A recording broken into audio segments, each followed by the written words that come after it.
For me, practicing is very important. This is why I practice so much, because when I'm performing, when I'm jamming, I don't want to think about what I'm doing, and that's something I always talk about when I'm doing workshops and master classes.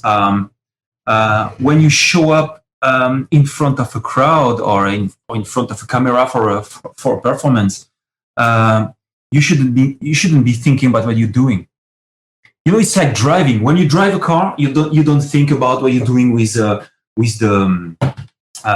brake and all that stuff. You just do it. And I think it's very important to reach the same level when performing with electronic music instrument, or with an instrument generally. With a guitar, you're not thinking about what you're gonna do with your fingers. You just do it. And that's very important. And this is why practicing is so important. In the end, we are using electronic instruments, but it's the same that when performing violin or piano. You must constantly be practicing and forget about the technique.